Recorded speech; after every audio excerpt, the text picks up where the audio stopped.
I think anybody who knows me, I'm not a flash type person.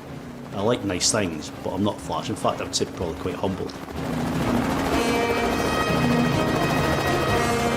Money is no object for 47-year-old Tony Banks. Whatever he wants in life, he can afford. This is the gym, and in here we've got various bits of equipment, running machines and weights and all that sort of stuff. Through here we'll have the sauna, and going outside we have the hot tub and jacuzzi with the outside telly where I like to relax and drink the odd glass of champagne. When I first realised that I was a successful millionaire, it was actually a scary place to be. It was something that I felt a bit guilty about to a certain extent, because I thought, how has somebody so stupid as me managed to do this? Hi, it's Tony here. OK, how's the staffing today? Tony made his fortune running care homes for the elderly. His business empire is worth £50 million, making him one of Scotland's richest men. I'm driven because I'm absolutely shit scared of being a failure in life and not having the wealth and the success that I want. So that drives me to do bigger and better things. I think my work ethic has affected my life and relationships in my life because of the way I work. For the next 8 days, Tony will live a secret life. He'll look for and be introduced to people who may need his help. What have I let myself in for? I think that this will allow me to evaluate my whole life and maybe some of the things that I've not addressed and dealt with. And also it will allow me to spend some time, hopefully, helping somebody that's in a place that maybe I was there once. Tony will be travelling to Liverpool. He'll tell the people he meets he's an ex-soldier looking for a new line of work. While he's away, he'll have to survive on the equivalent of job seekers' allowance. I feel a bit apprehensive now. I'm probably actually worrying for the first time because I don't have a clue who I'm going to meet and the situation I'm going to be in. And it's that lack of control thing, I think, that really gets to me. What I'm doing is just going on the internet to see if I can find any charities that have got to do with sport, because obviously I love my football, I love sport, so just to see if there's anything like that within the area that I could get involved in. I found one organisation that looks quite interesting, and it's called Daisy UK.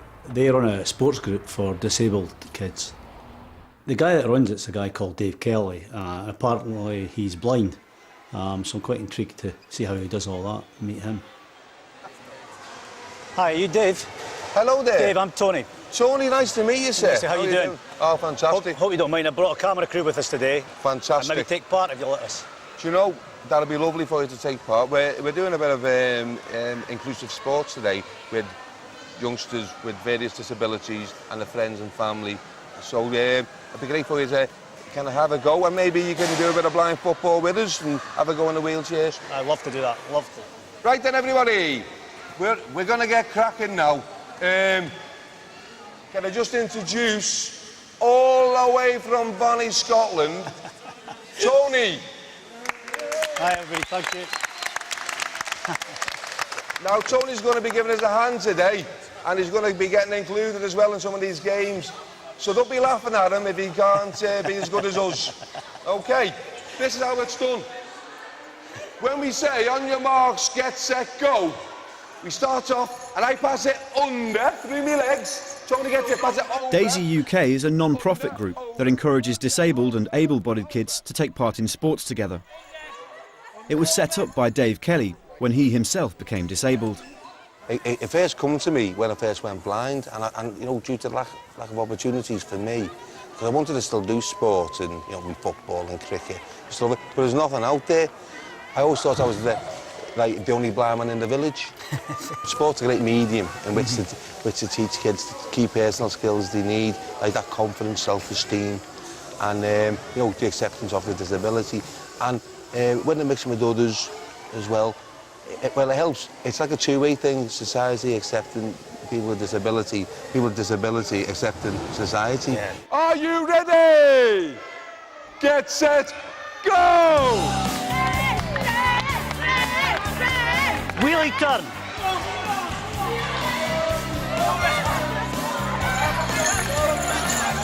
Keep going straight. You're nearly there. You're nearly there. Come on, you greens. Remember, greens are good for you. That's a bit better. Daisy UK has been a lifeline for 19-year-old Kelsey. When she lost her sight 2 years ago, her world fell apart. Tony, I asked you if you were ready. Before Daisy, I was always quite, not confident. I was always inside myself, like I couldn't get out. I couldn't be confident to do anything. And I've come to Daisy and I've grown so much personally. Like I can come out and I can get involved with everything. There's nothing I'm not scared to do anymore. I'm visually impaired, but that doesn't define who I am. What do you think about Dave in the group? Excellent. Uncomparable to anything. Dave is just the biggest inspiration in my life. He's blind, but he doesn't let it bother him. I'll get you a push, go. I would never have dreamt of volunteering before. I would never have dreamt to get involved with any sort of disability group at all. And it just wouldn't have crossed my mind. I was like that as well before I went blind, because unless it touches you, isn't it? Unless you're in that situation where you've been, in a way, I think it's fortunate to be able to mix with these kids, and you've had a chance now to see what it's like, and you'll probably get the bug now and think, wow, I want to do this again. And hopefully, up in Scotland, there's probably lots of clubs up there, and you might want to go and say, well, do you know what? Wouldn't mind getting involved in this? Felt really on a high today. I went to see a great project. I really enjoyed what I did there today. Enjoyed immersing myself in it. It was encouraging the kids to not see themselves as having disabilities. Having the able-bodied people there, and the fact that the leader, I feel like, is blind himself. In fact, I want to go back. I really want to go back because I really enjoyed that. Team Green!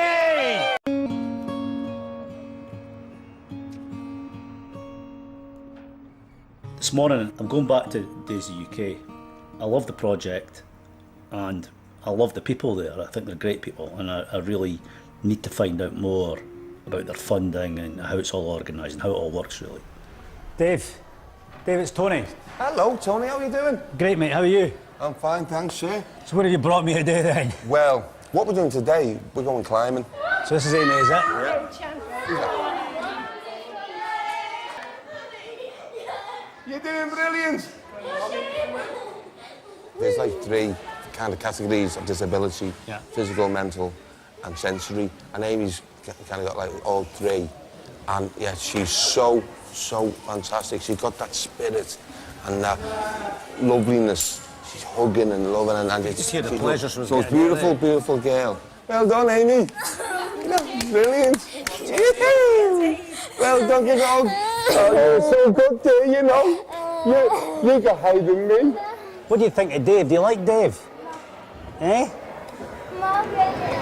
Amy's completely blind, like Dave, and that's where we got our inspiration from, watching what Dave can actually do, being a totally blind person. It just gives us the insight of, well, if he can do it, this is what we're hoping that Amy will possibly do in future. Everything he does is positive, his aura is positive, he shows the children full positivity. He's amazing, really amazing man. Bye. Bye. The kids come from all over, don't they? Oh, everywhere, yeah. How do they actually get here? I pay their taxis because I can't let them just not come. So I pay the taxis for them and all that, and just to get them here. The thing is that, that's the sad thing, that there are kids that, because maybe they live far away, they can't get here. Yeah. And so transport's a thing that excludes. Well, there's loads of barriers, towards